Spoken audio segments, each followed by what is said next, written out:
Zakaria ichonyumake enyu keje klen kuku ke ashina agbe Yerusalem pomo ni baabale wie moni Yehowa wie ye Israel helene boni Yehowa moni bonwen ni hashine ni boshiponle ni ebomu moni yo ogbomomni lekene na maha Yerusalem achota modan ye kulumli maha maji ni bolilele mufe moni abasa ina ekwele adidan tamodan atolo keji manku fantabasa Yerusalem yile bele eketale etua yuda shipon le fehu na kan bele mlile maha Yerusalem achonteni chi maha majini bolilele manfe mani akatene no womole apila ni shipon le no maji krokomɛi fe afe komi ameteshame o Yerusalem na kan bele mlile maha enyelo ele akpongo efe ajijan ni okpongo nota lo ele ayeseke shibeni mashula enyelo ele okpongo ele ahingbe ele maha mime akayuda bile ahi mi Yehowa mike kekele yuda akuche ele ba ke ameyake Yerusalem bile ahi walele Yehowa tayache niji amenyumole den eje na kan bele mlile maha yuda akuche ile achotamola kengnesu elai aten ame atamojaten ni chuo ni sha abele bagbin ni ame apata majin krokomɛi ni yo amenye juno ke amebeku gbelefe ahe Yerusalem bi afe hwehwehwe Yerusalem Yehowa baha yuda akuchole mlintabilo echuchu aye amehenye loele anokonim poni afe ni hie akaso David hwele ke Yerusalem bi lehu akunim ni ameyele fekunim ni yuda bi ba yele na kan gbile enole Yehowa ke chenko abu Yerusalem bi le ahe ni moni he wa kraye ameten he awa tamo David ni David shwele achota munyumbo ame atamu Yehowa bofo ni nye amehiele na kan gbile enole majinfeni ateshia wo Yerusalem le mapata amehie mafose mimobo na leke sole mumu mashwe David shwele ke Yerusalem mambile ano bonike amenamuko ni ameyele awi kole ame aye mole nkomo tamu ayobi ko meni egbohe nkomo ni ame afole kemi shale tamu afu okromo bi ni egbo na kan bile enole yara ni abawo ye Yerusalem le ba tamu yara ni awokefo hada ribbon ye megido ngale enole ni shipon le no bi le bawo yara wekuan David wele bawo yara le eno ankro ni amengame elehu bawo yara ameno ankro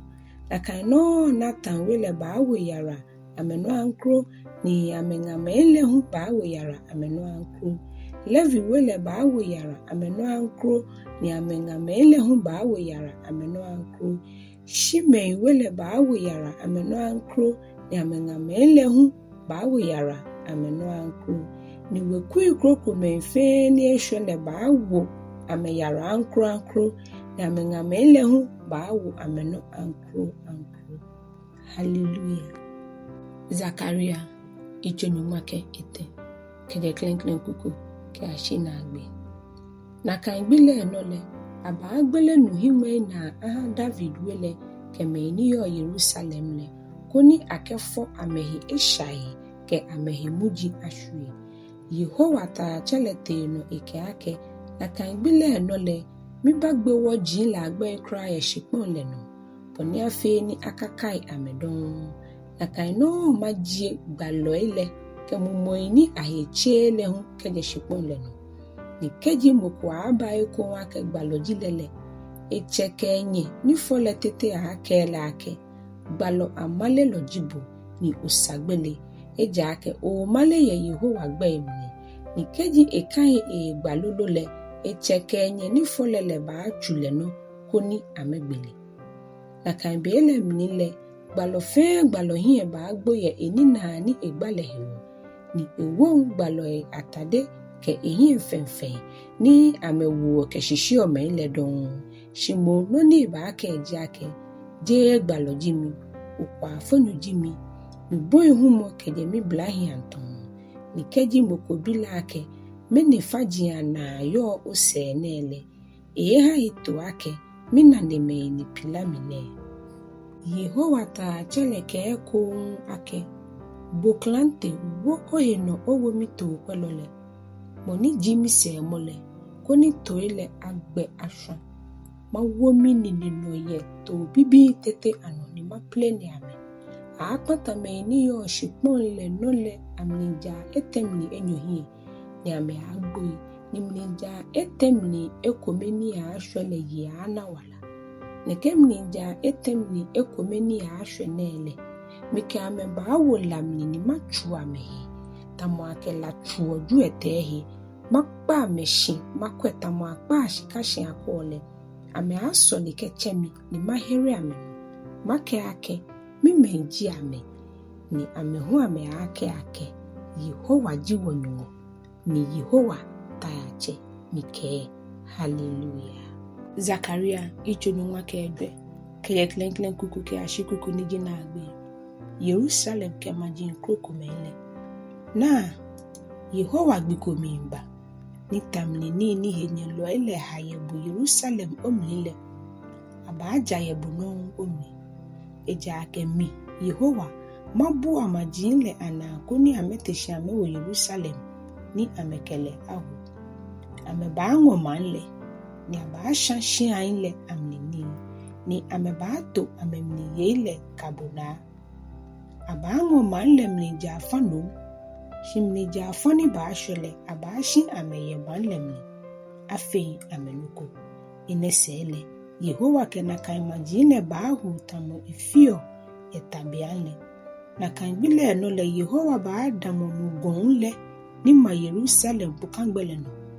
mugone mni ba agba enyo keje bukanke ashi anai nijo pete nkule di enche ba akate gonle fa ba ye ko ibe ni fa hu ba ye wo ibe ye ba jofoi ke chonjo ni kamugon ni emni egba enyolemni ye ba jofoi tamobo ni nyeche mele jofoi beni shipon hoso eyuda manche uzia yenole lusele Yehowa minyumbole ke eme kronkron le fe baaba abapui na kan bile no le fe ye ni afua huwo asanje nan anambe ni jishwane kebe ni jigbeke eja ke gbeke tetele hunumijo Yehowa peji monile ne kembine na kan bile no le wala nu ba hu ke aje Yerusalem fa kome ke na ba ya ayawo insholemle ni fa kome le hu ke na ba ya ayawo Mediterranean insholemle hunu chobe ke fembe mni fele nune ba kan ehu na kan bile no le alele ake Yehowa kome ke egbe hu kobe eja ake le ibaye shipon mu le fe no manche shipon mu le ni kan shikeje geba ye ko igbele ahun ke terimo ye Yerusalem wo igbele fe ba chonga plana shi Yerusalem ba hin shigron ye ebli mashima hele eba je Benyame agbole na ke ashiheni agboyo chuchule nijiko agbole eba chono ke amu hanane omo grunle ahun ke ani na manche wine ahile me ba hin Yerusalem manlemli ni musuko yen ame ni Yerusalem ni hine ba fe hwehwehwe majin fe ni ba fata ke to a Yerusalem le boni Yehowa ke ame ba ye ahane ame hilo ba kpoto bemni ni ame hi ekamo ame hi mei ba kpoto ye ame iche ahi ni ame lile ba kpoto ye ame dan